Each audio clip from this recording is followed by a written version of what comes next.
Hello, everybody. I'm Ben from INTERNACHI. That's the International Association of Certified Home Inspectors. And today we're doing a live online training class. And if you didn't attend, you're probably watching this YouTube video. So we do free online home inspection training classes. You can attend online, ask questions, bring a lot of questions. And Hello, everybody. Oh, I'm Ben. And if you wanted to contact me later on, there's my name and there's INTERNACHI's contact page. Go to nachi.org/contact, and there you'll find everyone on staff. You can contact us that way. So today we're going to inspect this home. We're going to review a recent home inspection, and we're going to take a look at some inspection equipment, some tools, inspection tools that are common to do a home inspection. We're going to go over hundreds of digital pictures taken from the inspection, and we're going to look for indications of defects that we observe during the inspection, and we're going to take a look at the inspection reports and the report summary. For future online live classes, you could register by visiting this URL, nachi.org/webinar, nachi.org/webinar. And there you'll find also past recordings of our classes. But before we start our home inspection, I want to take you to one important web page that has everything you need all in one place to be a successful home inspector. And that's nachi.org/everything. So let's go there. Let's take a look.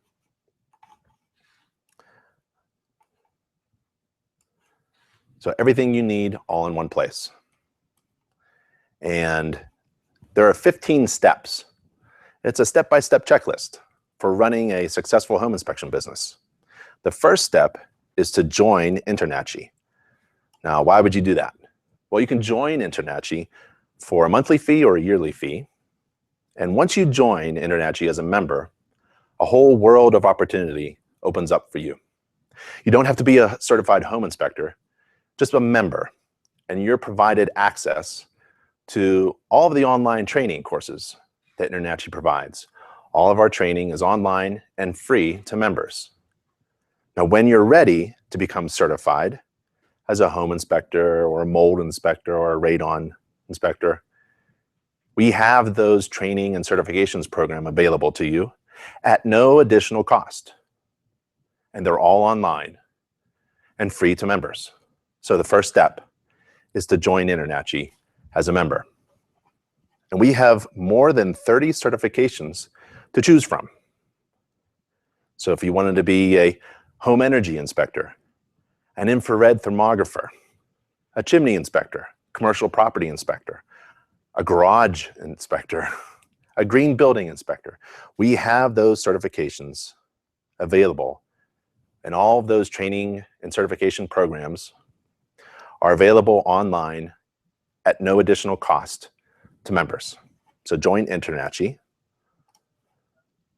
Step 3 is you work on your branding and marketing. We have a marketing department. We provide one-on-one consultation to help brand your business, which means define who you are and why somebody should hire you and why you're different from all the rest. And then we work on branding. Then we work on marketing after you do your branding. And INTERNACHI provides free design, marketing design services.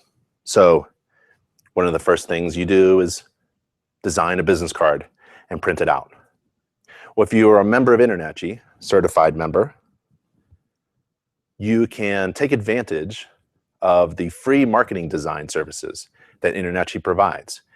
We'll design a business logo for you, a new one, or tweak an existing one.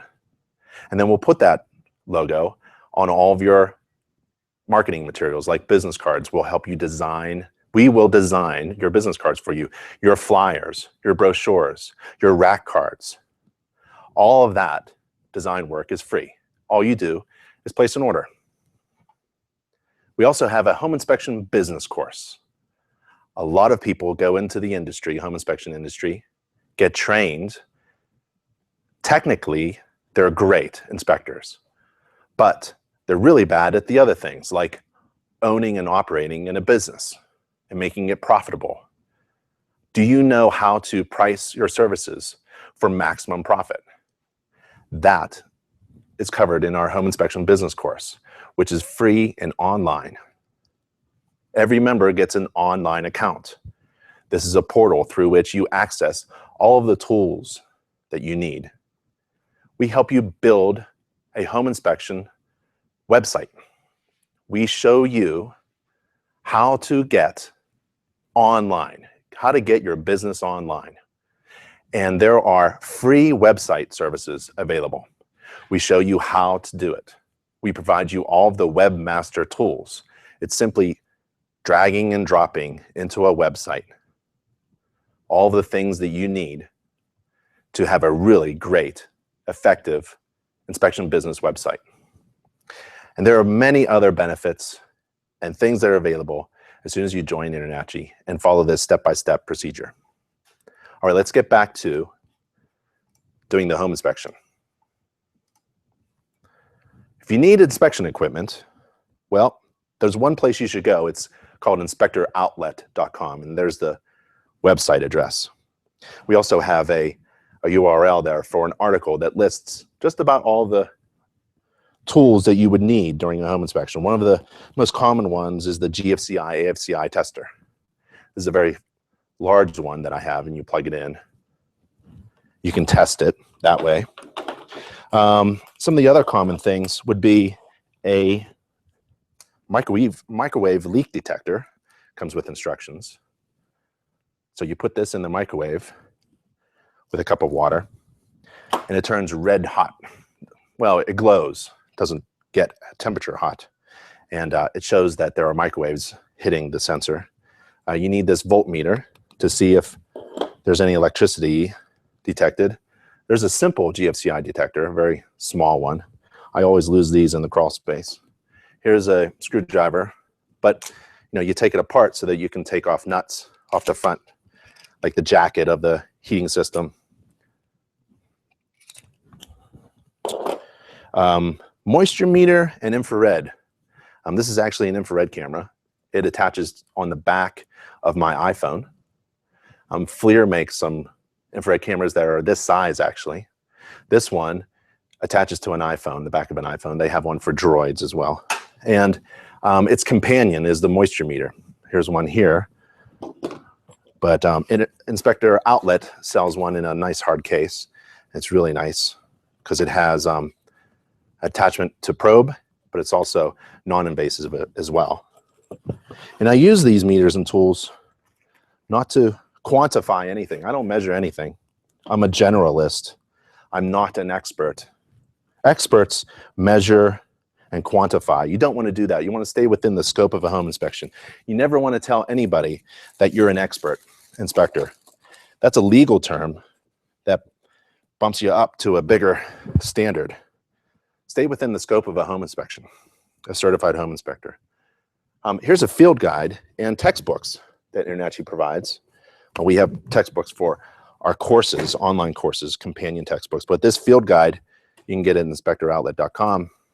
And it's a field guide, so you can see if you have a powder post beetle, these are the holes that you should be seeing, and that's the bug itself. There's some of the frass that comes out. So if you're with your client and you're inspecting anything that damages wood, I'm looking for mold, moisture, bugs, anything that damages wood. I'm going to help my client understand what we're looking at. So this field guide is really good. And we also have a how to run a successful home inspection business. This is a print version. We also have a free online version. At this time of this recording, if you go to nachi.org homepage, you can download a free copy.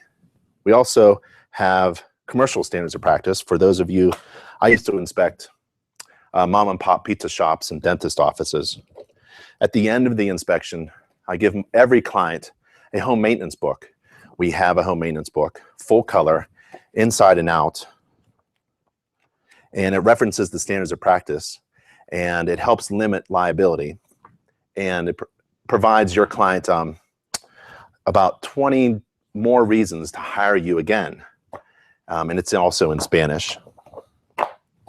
Our marketing department designs really nice brochures and flyers, so you don't have to start from scratch. And this one is designed so that you can just put your business card that we designed for you on the back. But we also customize marketing flyers and business cards. Here's a magnet handle, insulated, and you can take off the dead front cover or other metallic pieces. I know in Texas you got to measure the flow, water flow and pressure. Here's a really cool thing. It's new from Inspector Outlet, Crawlspace Gloves. So if you're in the crawl space, they have these gloves, and it's padded where you crawl, all the way up to your elbow, past your elbow. It's really great, very safe, and it helps protect you, obviously, and stay safe while you're in the crawl space. Safety is number one. And then you got your headlamp on, and the fingers are really good for adjusting the headlamp, and still you have dexterity there. And we also have a bunch of other tools, but I'll let that go. So let's get that out of there.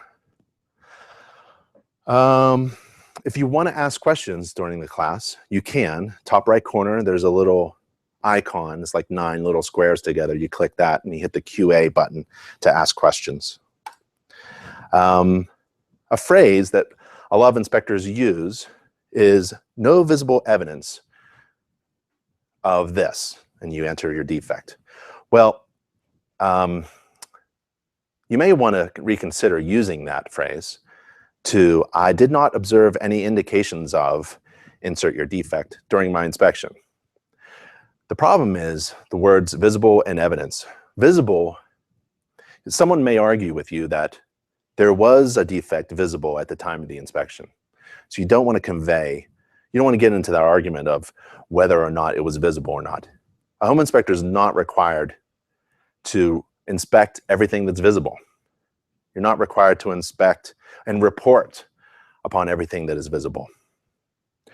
Evidence, the word evidence suggests that a permanence. Evidence seems to be permanent, that if today there's evidence of something, then during your inspection in the past, it was there as well, because that's evidence, it's permanent. So you don't want to use those two terms. They're a bit troublesome. A recommended phrase would be, I did not observe any indications of, let's say, roof leaks or moisture or mold during my inspection. It's a better phrase. If you want to learn more about that, we have an article. It's at natchi.org/visible. There are systems and components that you're required to inspect during a certified home inspection, a general home inspection. What are you supposed to inspect? What are you not required to inspect? All of that is written out for you in the standards of practice. And InterNACHI's is online, readily available. You should refer to it within your report and your agreement. And here's the standards of practice. So we're going to do these systems: roof, exterior, basement foundation, crawl space, structure, heating, cooling, plumbing, electrical, fireplace, attic, insulation, ventilation, doors, windows, and interiors. Let's start with roof. What am I required to inspect? The inspector shall inspect from ground level or eaves. You are not required to walk upon any roof surface. You are required to be safe. So stay safe. That's number one. If you're not trained, if you're not comfortable being on the roof or even on a ladder, don't go up. Stay on the ground. You are required to inspect from ground level or eaves the roof covering materials, gutters, downspouts, all the things that penetrate through the roof, and the general roof structure from anything accessible like doors or stairs. Describe the roof covering materials, and you shall report in need of correction, observe indications of active roof leaks. So we go back. The first thing I do, well, I go up on a roof, and that's part of my brand.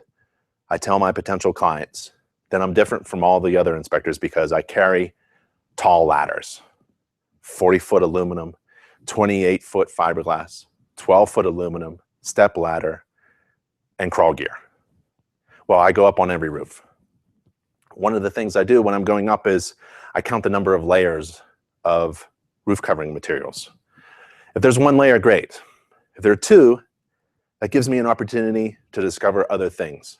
Typically, 2 layers, well, I'm going to have fun looking at the flashing and roof penetrations, because the second layer should be flashed properly. Like the step flashing should be interwoven with the second layer, but sometimes it isn't. And the fasteners may not be going through far enough into the roof sheathing to hold down the second layer. So it's kind of fun when you get 2 layers of roofs. And you can easily do that by pulling up the edge of the shingle at the rake board. So I'm up on the roof. One of the things I do is I take a lot of pictures. On the roof, I'll take probably 50 pictures. The exterior, another 50. Could be as much as 200 pictures altogether of the roof and the exterior. But I tend to go up on the roof first for another reason. It's the most difficult thing, most dangerous. Take my time. I like to get done with that stuff first.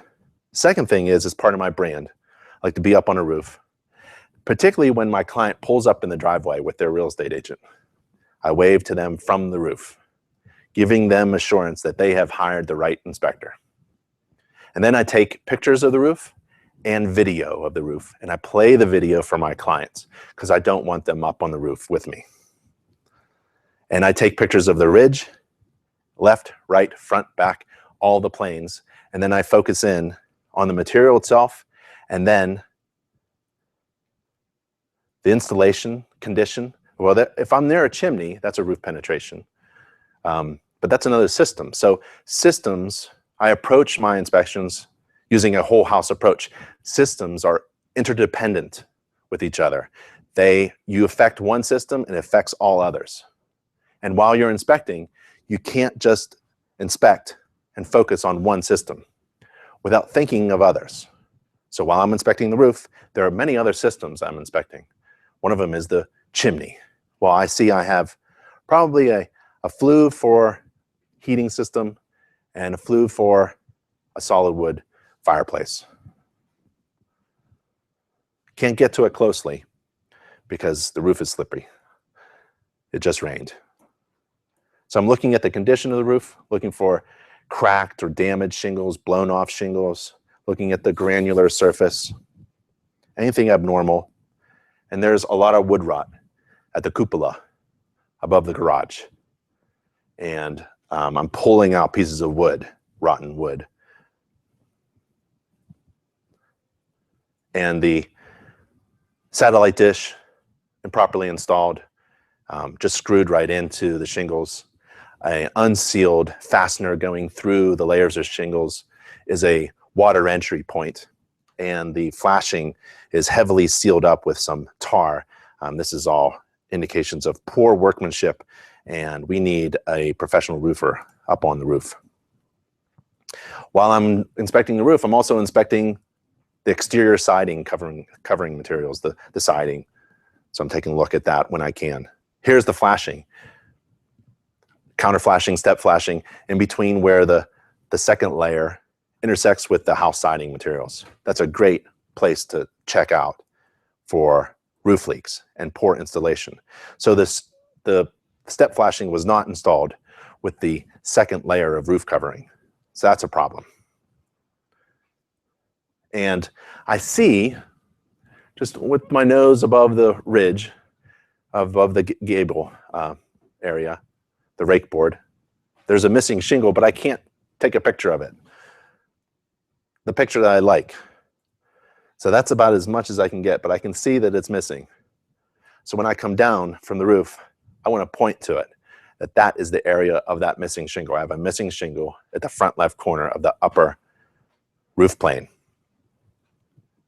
I don't spend a lot of time using graphics. I want to print out my report as fast as I can, so I don't do arrows or circles or text. I try to limit that. and I just use my hand, pointing to something, using my finger. And if you don't want to get up on a roof, but you wanted to inspect the roof, if you don't think you would have saw that, would have seen that missing shingle, you may be interested in a tool that allows you to inspect the roof from the ground. And that's the Specta Scope. It's a very large, simply a large extendable pole. The wireless camera is on the end of it. It goes up 35 feet. And you have your device down here, tablet, iPad, iPhone, Droid, and you have a wireless connection in between. There's no wires at all or strings. So you can go pretty high and take a look at the roof from the ground. You can take pictures, you can zoom in and out, you can do video, and it's stored on your device. Excellent tool. Well, there are other problems with the roof. The fasteners, the staples, the heads are popping through, actually popping through the roof covering material.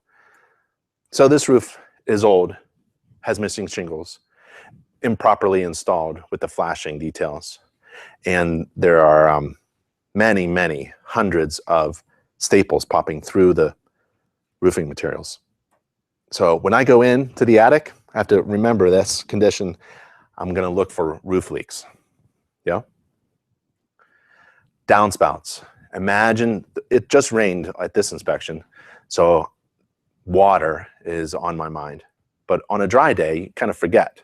Everything looks great. But you have to imagine how water falls upon a building. It hits the top, obviously, slopes down. Even a flat roof has some slope, so it's moving. It's caught, or maybe not caught, by gutters. Gutters directed to the downspouts. Downspouts direct hundreds of gallons of water. For a typical rainstorm, it's got to divert that stuff, all that water, away from the foundation. And so I'm following the water flow from the roof to the gutters, downspout to the grating. I'm checking out anything that is missing, like a missing gutter strap, downspouts that are not diverting water far enough away, little bay windows that have their own roof problems. This one is definitely leaking. Almost every tab has been sealed up. Not sure what's going on here. It's probably a flashing problem. They just don't know that it is that, and so they just seal up every shingle. The ground around the house should be sloped away. Even if it's sloped away, the gardening material, the landscaping material, can absorb water and hold it there. Can hold water right next to the foundation. So ideally, you have underground piping. You're not required to inspect underground piping, but that piping would take it far away from the house. Some downspout problems. So here's my report. I try to throw in a ton of pictures in my report, 3 across, some general descriptions, and anything that's red needs to be corrected. So we have some monitoring recommended, some repairs recommended. Repairs can be done by a homeowner, but correction and further evaluation, that's a recommendation for a professional to come in, correct what is observed and reported, and go further, look further, inspect and repair further, make further recommendations. So we have cracked shingles, we have granular problems. And I put as many pictures as I can in the report for my client.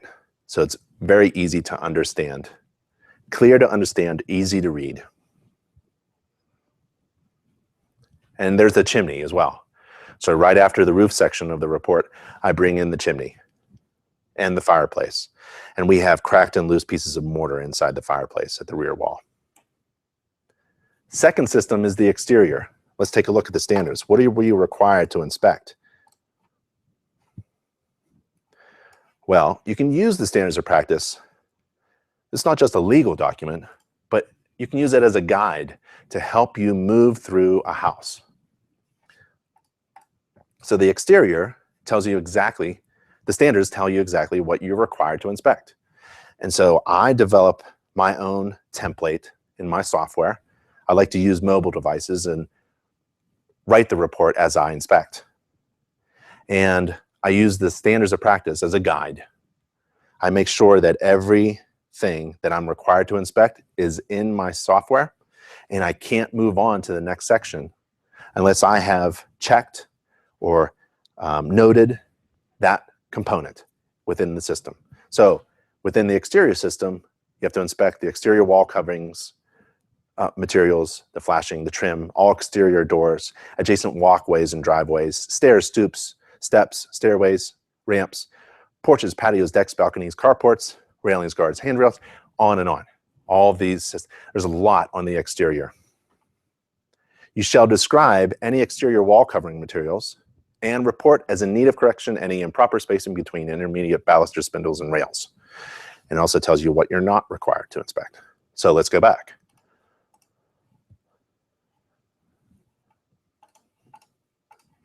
The exterior. The exterior wall covering materials, siding materials, there's the walkways, there's the driveway, there's the money shot. Take a picture of your inspection vehicle all the time, put it in your report. You're not required to inspect the second floor windows. You can't reach them from the ground. But you can use your zoom and your camera to take pictures. I take pictures of everything. Everything that I can possibly take a picture of. I take hundreds of pictures. And digital images are free. So take a lot of pictures, take a lot of video. I share them with my client on a USB. Found a couple holes. The intersection between the masonry chimney and the house siding materials, that's always a great place to look for water entry problems. So we have some cracking and some separation. Sometimes the footing and foundation of the heavy masonry chimney moves in different ways than the rest of the house, right? So you take a look at the way that they are connected to each other. Mark asks a question, what reporting software do you use? Sorry if you already said it, no problem. There are many to choose from. They're out there. The software that I like is anything that provides me the ability to go mobile and write while I inspect. So I like handheld devices. So there's Home Gauge. You can take a look at homegauge.com. There's Home Inspection Pro, and there's 3D. There's a lot of them out there.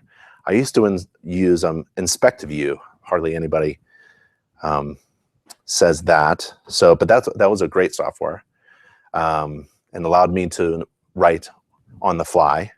But that's the one thing that's available on just about all of the software companies' websites is a sample report. So take a look at the sample report that's generated by the software. And then there's typically a free trial that you could use to take a look yourself and play around with it. But if you go to inspectoroutlet.com, there are exclusive discounts, exclusive to InterNACHI members through inspectoroutlet.com for all of those softwares. So go to inspectoroutlet.com, click the software tab on the left, and you'll find all of the discounts for those software companies for exclusive discounts for InterNACHI members.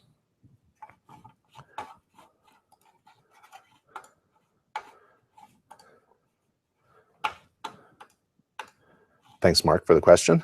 All right, back to the exterior. So we have a pipe coming out of the foundation wall, probably just below the band rim joist. It's a sump pump discharge pipe. And sump pumps are used for basements typically, or crawl spaces. This is a northeastern climate. So we have a sump pump in a foundation. This is Pennsylvania. So that pipe is typically a discharge for a sump pump. And the rear deck porch wooden structure is poorly installed. The footings, the foundations are simply blocks laid on their side, and they built it on top of that. The floor joists are about 20 feet long, 2x10s, 2x8s. So the deck actually bounces. There's a lot of wood rot, structural problems. The floorboards on the ends are rotten. So I'm taking a look. This is a great shot. This is me sticking my finger in a rotten piece of wood. This entire deck, just before I got there, was painted. So painted, newly painted things, home inspectors love that stuff. It could be a fresh paint, that's great, but it tends to cover up rotten wood. So take a look at anything that's freshly painted and take a look at the ends. The end grains is where the absorption is. Wood tends to absorb lengthwise from the grain in, from the cut end in. So take a look at that. And then the structural problems of the rear deck. This post is falling over. It's rotten. It's leaning over. So this deck has a lot of problems, as you can see. If you want to really get good at inspecting decks, we have an online video course on how to inspect decks to a standard, and that's the nachi.org deck inspection. So that URL. You don't have to write these URLs down. You can take a look at the video, write them down that way, or you can email me. I'm on the contact page, and I can send you back a link. So the railings are in poor shape. The steps are in poor shape. That's my screwdriver. I went over all these tools here, but that's my screwdriver going through. When my screwdriver goes through, I don't try to hide it. I take a picture of it, and I put it in the report. So anything that I damage like that, that's a good thing because I found it for my client. So when my screwdriver goes through something, I'm taking a picture just like that. So I'm tapping, I'm probing, going through things. There's actually frass, ant parts, galleries, holes, exit holes coming out. So we have Carpenter Ant Infestation as well. And carpenter ants love that rotten wood, that wood that gets a little wet every once in a while. It's a really good source for them. And the step is in poor, terrible condition, and it's been eaten up. So whenever you see a carpenter ant around inside the house or outside, it's a good indication of maybe some moisture intrusion or wood rot. I get kind of excited when I see those bugs. I personally stay within the scope of a home inspection. I don't identify the bug specifically, but I tell my client everything that I can that is damaging the wood structural components of the home. I feel that's my responsibility. If something's damaging the wood structure, I'm going to get it and I'm going to report it. So there's a high step. Again, I don't use lines or circles. It's too difficult. It's time consuming to do that. So just use your hands and fingers to make things clear. My hand is in the picture a lot to show scale. If you remove my hand from this picture, you have no idea how big this piece of rotten wood is. The garage door trim boards, I'm always, on any door or window, I tend to do top left, top right, bottom left, bottom right, and then the seal or the tread. That's my pattern. When you do 1,000 inspections, you get into a pattern. For every window, every door, you look and you're looking for wood rot, and you're tapping like crazy. Ding, ding, ding, ding, tap, tap, tap, tap. And sometimes you probe, get a little point going. Dryer exhaust, keep that in mind. Is it a bathroom or dryer exhaust? Every mechanical exhaust should be going outside. Window sills, trim boards, water faucets. This is a cold climate, so every spigot on the outside should be a frost-free hose bib spigot. Every receptacle on the outside should be GFCI protected. And we went over in the beginning of the course on how to test those, or the tools that help you test them. Very easy to do. Somebody parged, coated the front porch there. Well, that's breaking up.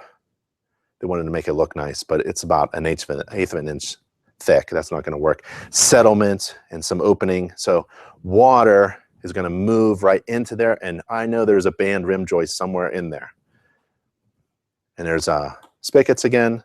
This is all the exterior, and there's a missing piece on the front light.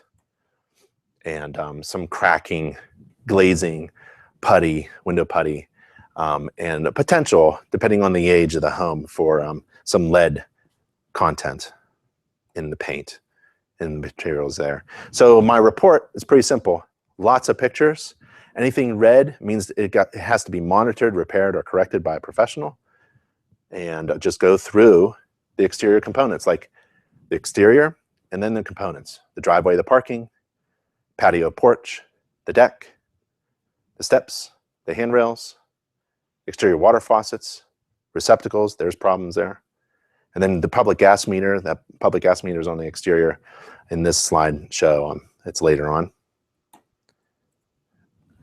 Oh, and the gas meter actually was turned off at the house. They did not put the utilities on prior to for the home inspection. So I want to make sure that my client understands that. Take a picture of the valve in the off position and explain my inspection restrictions. HVAC, the cooling is on the outside. So there's the compressor unit, condenser unit, has a compressor inside, compresses the refrigerant gas. There's the lines, the suction lines and refrigerant lines, not well insulated. The dryer looks a little rusty and old. There's no major damage. The shut-off switch, disconnect within sight of the unit. The plumbing is also on the outside of the house. We have natural gas, public gas supplied to the home. The line up from the ground, from the street, is on the left through the shutoff valve, which is in the off position, pressure regulator, comes down. I'm not worried about the surface rust really. Gas meter, and then the line goes back into the home. I want to follow that line. Anything that penetrates the exterior wall coverings is a pathway, potential pathway for water, moisture intrusion, and vermin. So I want to take a picture of that inspection restriction. And there's the line going in. It's not sealed. The electrical is on the outside of the house as well. So you have to think about how do you inspect and how do you put it in the report. For me, I inspect everything almost all at once. I go by systems really, start with the roof system, but I'm paying attention to other systems that are interdependent with the roof system, like anything that penetrates the roof, chimney system, the plumbing system, right? And then there's windows, skylights, that could be part of it, and gutters and downspouts are integrated.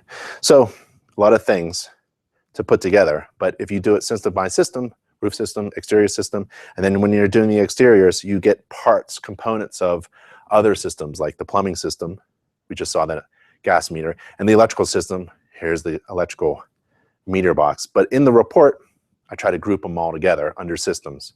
And then when I'm inside, sometimes I'll put basement together or kitchen together, or the bedrooms or bathrooms I'll put under one heading. There's an open gap. The underground line has pulled down, the conduit has pulled down, pulled the meter a little bit away from the house. There's a gap, potential for water penetration. Sometimes when you grab that meter box, you can actually rip it off the house. It's so bad. Not that bad on this house, but it needs to be sealed up. And the water line, the electric line, sorry, service line going into the basement down there, that is a pathway for water penetration, grounding. Now the garage, I put the garage under in the report as a separate system. And I want to take a look at the inspection restrictions. The house is relatively vacant. There's some things that are in my way, but I'm going to report any observations or indications of defects. And I'm tapping with my screwdriver structural components. So on the outside, remember we have water problems with the deck, structural problems, and also infestation.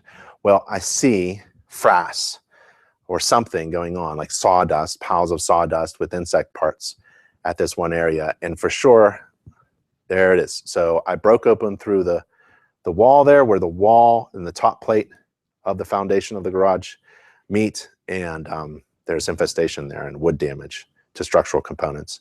There's the old garage door opener. 30 years old maybe. It's improperly wired. That line going up on the right, the brown one, is hardwired into the light fixture. So that's improperly wired. And there are no safety features. The automatic reverse didn't work. There's no laser eyes, beams across the doorway. Missing steps. Anything, for me, I exceed the standards of practice, and I call out anything with more than two steps or more without a handrail. I just think of a child with some challenges, physical challenges, or an elderly person. 2 steps is a big issue for some folks, and I am going to side with my client.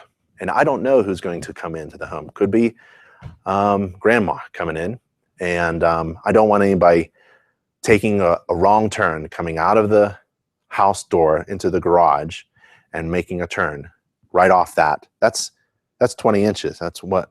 Well, 14 inches. If it's a 7 by 11, it's at least 14 inches. You could break an ankle 14 inches, drop 14 inches on your ankle, especially an older person or a child. Yep. So I'm going to call out missing handrail. They don't have to install it. This was how the house was built back then. It was built to code. But home inspectors are in a great position. We inspect homes that were built to code but are not safe or have huge problems. Just because a house was built to code 30 years ago doesn't mean it's safe now. So I exceed the standards of practice in recommending a handrail in this situation. I'm going to side on the safety of my client. The wooden door is not a fire-rated door. The garage receptacles are not GFCI protected. And there's my report for the garage. A couple pages, a couple problems. HVAC. There's a thermostat. It's not programmable. So it's inefficient. It's a manual standard thermostat. It's losing, it's not efficient. So it's, you could save money, a lot of money. The homeowner can save a lot of money by replacing this manual thermostat with a programmable one.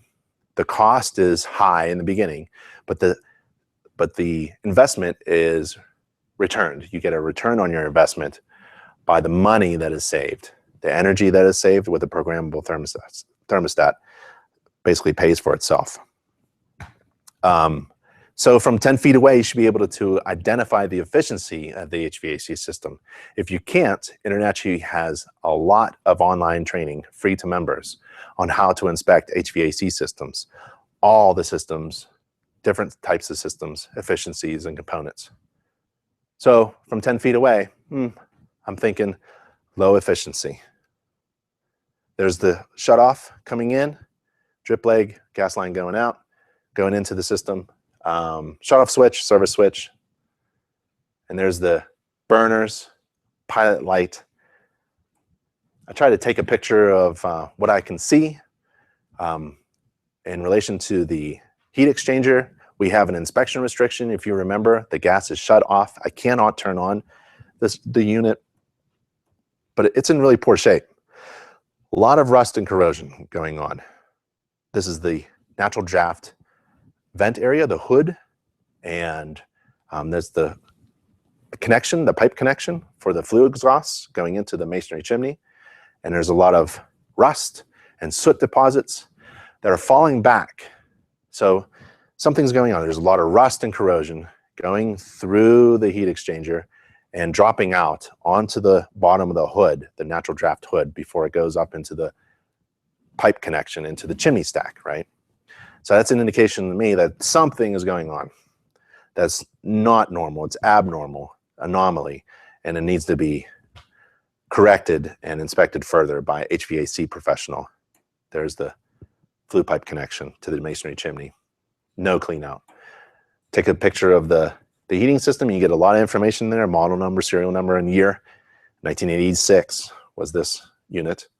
And it's a low efficiency heating system. So 65%. It's basically wasting a lot. 1/3 of the energy is wasted up the chimney stack. The disposable air filter is being sucked into the blower fan. It hasn't been serviced or cleaned. Take a picture of the service tag.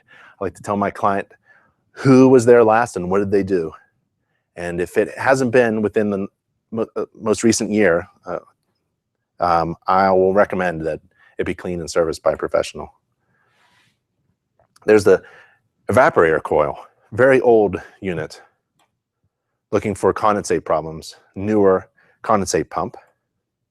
That's good, it's plugged in, and it's discharging outside, far away. And that's the bottom of the fireplace, the underside belly of the fireplace. The wood underneath a masonry fireplace should be removed. And there's my report. So the heating system is there. We've got problems, inspection restrictions, but we've got components. Here's some information about the heating system. There's the thermostat part, electrical shutoff switch, gas shutoff valve, the burners, there's a problem, the air filter, there's a problem. There's no service, and it's very old. So we have significant issues here. And then the cooling system is just as bad. It's very old. The exterior condition is poor at the end of its service life expectancy, and correction and further evaluation is recommended, and a comment about its inefficiency. The plumbing system, well, the hot water tank is there. What do you see on top of the hot water tank that may be of concern? Well, there's a flame igniter. Or match, it could be matches too. So someone's been there recently trying to light the pilot light of the hot water tank. Why? I don't know. Did it blow out? Backdraft? Is it an old heating system? Well, I don't know, because the gas to the house has been shut off. The utilities are off. So there's no hot water. There's gas shutoff valve, water shutoff valve. There's the temperature control, TPR valve extended to the floor. It's 40-gallon gas. It was installed back then. There's the flue pipe, and I'm going to comment upon that. And there's the plumbing. So I inspect water going out, water coming in, hot water source, and let's go to the electrical. Electrical system. Well, the electrical system, the standards of practice are very clear. Some inspectors say that they don't know exactly what to inspect when it comes to the electrical. Well, you go here to the standards of practice, you click the electrical link, and it says, the inspector shall inspect. And if you look at the things that you're required to inspect, it kind of follows the electric line coming into the home, the service coming in. So the service drop, the overhead service conductors, and the attachment point, the service head, the gooseneck drip loops, the service mast, service conduit and raceway, electrical meter and base, service entrance conductors, the main service disconnect, the panel boards or overcurrent protection devices like circuit breakers and fuses, service grounding and bonding, representative number of switches, fixtures, receptacles, including AFCI, and then GFCI, and smoke and carbon monoxide detectors. You shall describe the main service disconnect's amperage rating if labeled. Don't have to guess. And the type of wiring observed, and shall report in need of correction these deficiencies. Okay, so back to the inspection. You do not have to remove the dead front cover of any panel board. You could use one of these. There's a magnet handle, it's insulated. Stick it on the panel board and pull it off if you wanted to, but you're not required to at all. You should test it at least to make sure there's no voltage coming through, and use the back of your hand, but you're not required to open up anything. I recommend taking a look at the identification of each breaker. Each breaker, each circuit should be uniquely identified. If it's not, that's a great way to recommend a licensed electrician to come to the property, inspect that defect, and look further prior to closing. You can get the rating there. It's a 150 amp panel, older panel. And I take a look at all the things that I can see, looking for really aluminum branch wiring, circuit wiring. There's a wire crossing the main lug nuts right there. I don't want that. So nothing really going on. Remember the electrical meter box on the outside? Well, that has a problem, right? Needs to be sealed, separating from the house. The breakers are not labeled. And the dead front cover was removed prior to the inspection. In this inspection, it was just open. So the electrical panel was actually open and live, and a huge hazard to everyone. So I really wanted to keep everybody away from that. But I wanted to make sure that the homeowner knew that as well, that there's an electrical hazard issue at the panel, a live exposed electrical components at the panel, because somebody removed the dead front and left it on the ground. Another thing that I do is take a picture of prior conditions, like the panel cover being on the floor, but also take a picture of every breaker. Make sure that I know that the breakers were on, or if there's any that have tripped off, I want to take a picture of it and identify it where it is, or turned off manually. I want to make sure that has been, a picture is in the report about that. And I want to note, if it was tripped off, there's a problem. I'm not going to reset it. An electrician needs to. And if it's been turned off, I'm certainly not going to turn it back on. So we never turn breakers off and on. If there's a test button for an AFC or GFCI, you can test it and reset it. Basement, foundation, structure, crawl space. So there's the basement, a finished basement.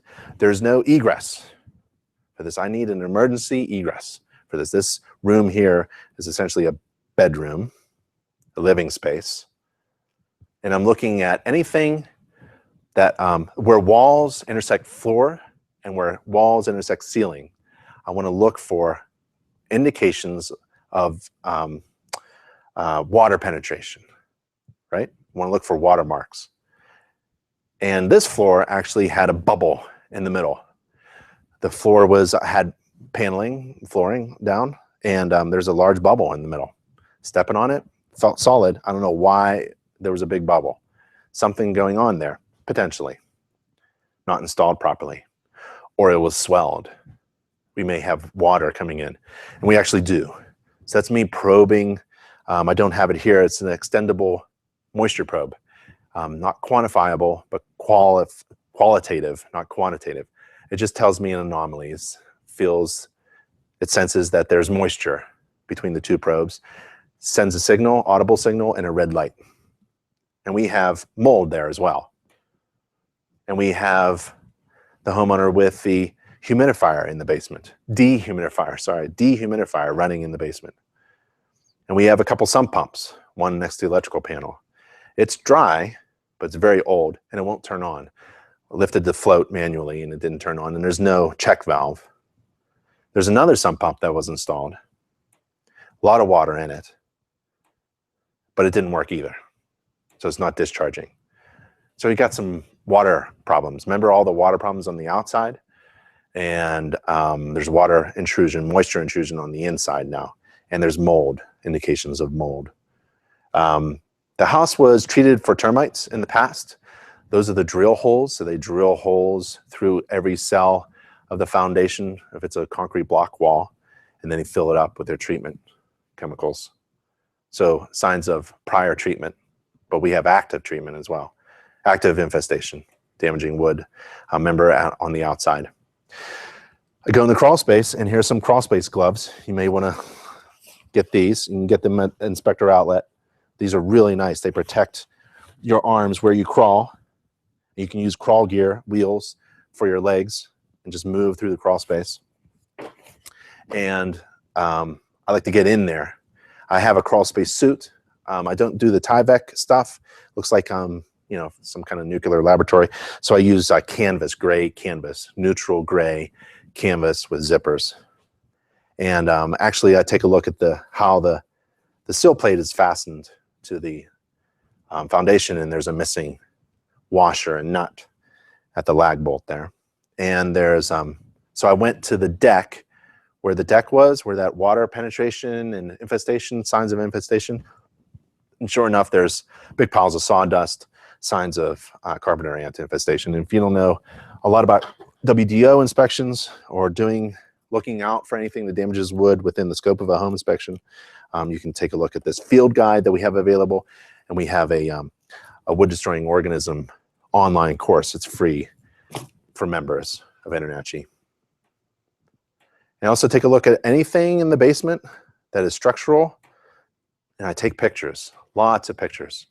Stick my hand above things to take pictures of, and I tend to find stuff. So I can't see that with my head, but I stuck my camera up there, and there's major wood damage up there, and that is underneath that deck area.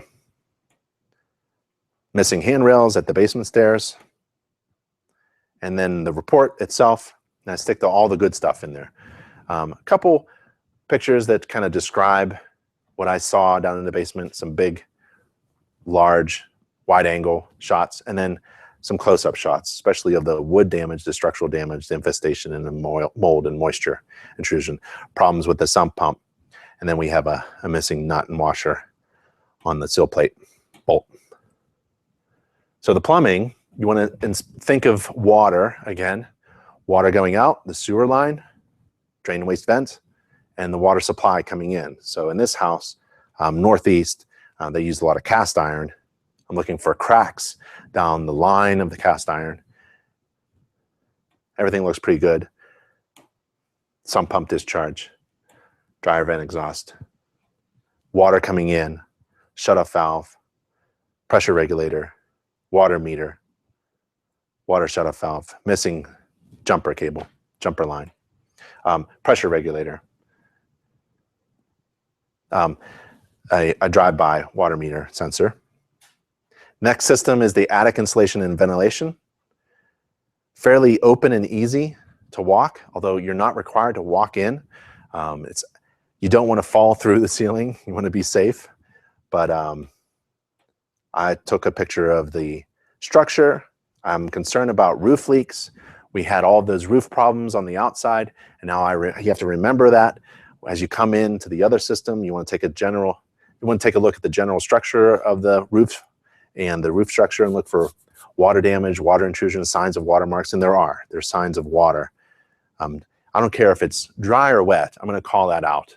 I want to make sure my client knows that there's been something going on in the past that allowed water to intrude in the past. And I recommend the seller to comment upon this as well. The attic access, you can see, is basically a big hole allowing conditioned air to escape into the attic out of the house. It's like 100 cubic feet per minute. It's not sealed, it's not insulated. It's a huge energy loss. The heating and cooling system is already inefficient, 65% efficiency, and now you've got a big hole. So you waste a lot of energy conditioning the home, and now a lot of that conditioned air is escaping outside essentially through an open window.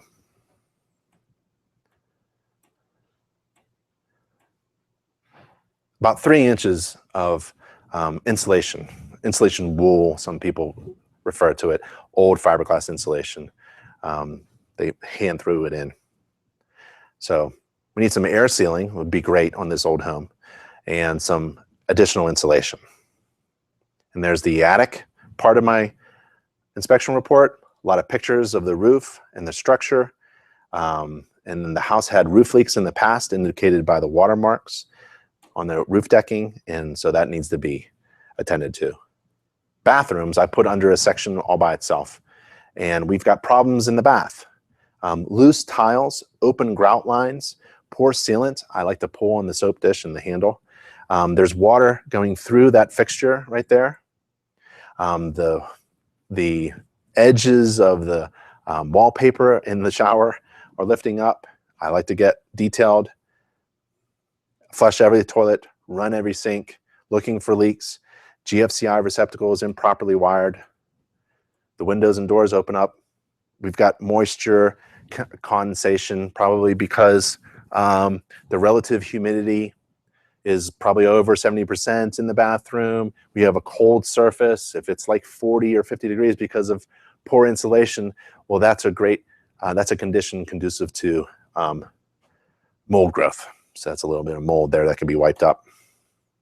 Water leak coming through the fixture, the handle fixture of the tub and shower, and it's dripping on the ceiling below. So when I get down to the first floor, I want to look up below the bathroom and take a look at that problem. And a missing door hanger on the door. This is the second floor hallway bath. Again, that sink there is in poor shape. It's going to leak, and it is leaking. I crushed it with my hand. GFCI missing. This is the master shower. So the master shower, I fill up with water, and it was not draining. It was actually very slow drain. It was filling up with water. You're not required to test any pans, shower pans, but I run a lot of water at all the fixtures, hot and cold. And it was actually, the shower is leaking into the master bedroom closet area. And there's below that bathroom area is the kitchen. So I want to take a look at the ceiling and take a picture of that in every room. And there's a first floor half bath. There's no receptacle in this room. And the report itself. Anything that's red needs to be corrected by a professional. No GFCI protection in the bathrooms. There's a leaking sink, a sink that's leaking. The drain in the master shower is in poor shape. It's not draining. And then the interior, it's basically, I see the finish line at the home inspection now. I'm moving my way through the interior, doing receptacles, representative receptacles and windows and surfaces, and I see a fireplace coming up in a kitchen, and that's where I'm going to end. So I'm looking at some smoke detectors, some railings, some fixtures, wall receptacles, the doors, the surfaces, the floor surfaces, the walls, the ceilings. Looking at handles that don't work. Had a couple problems. Did the laundry. That's leaking. The dryer vent should be cleaned up. It's exhausting outside. That's good. But the rubber hoses should be replaced by something pressure tested. And there's no GFCI receptacle and no water leak catch pan. In the fireplace, we have some problems with the fireplace. I open and close the damper door by hand, but I take a look at the rear wall, has cracks in the mortar joints, the left wall, the right wall, the bottom of the fireplace on the inside, and then the hearth. And I do that on every fireplace inspection. And then the kitchen, garbage disposal didn't work. There's a leak, no GFCIs. This stove hood exhausts inside, it should exhaust out. There's improper wiring of the stove top, the electric stove top. The oven turned on, that's nice. The dishwasher turned on. And that's about it for the inspection. There are a couple other pages in the report, and I add infestation, signs of infestation, observed indications of infestation by insects causing structural damage, and a good indication of moisture intrusion, significant moisture intrusion coming into the basement. We have some meters going off, and we've got some indications of mold growth. And my client was not with me at the inspection, so I tell my client that I prefer to have my clients with me. They can, if they were with me, they could ask all the questions that they should ask, and we could see things that they wanted to see, and they could bring up their concerns, and I could address them. Without my client being there, it's really limited. My inspection is limited. But I recommend being hired again prior to closing, maybe through the walkthrough, so that you can be there with me. There's the wood destroying organism report. There's a summary. In Pennsylvania, you were allowed to do a summary page with cost estimates as long as you reported the source of the cost estimate and there was a range. And in this house, it looks like I had 6 pages for the summary. Report software with exclusive discounts for InterNACHI members can be found at inspectoroutlet.com. And we also have a defect recognition and report writing course. It's online and free to members. And you could write that URL down or email me. I'm on the contact page and I can reply back with the direct link to the course. And for the next course, go to this URL, nachi.org/webinar. We have free online live classes you can attend and ask questions. And there's also the recordings of all the past live classes that we've had at nachi.org/webinar. My name is Ben. I am from InterNACHI. That's the International Association of Certified Home Inspectors. I'll see you on the next live class. See ya.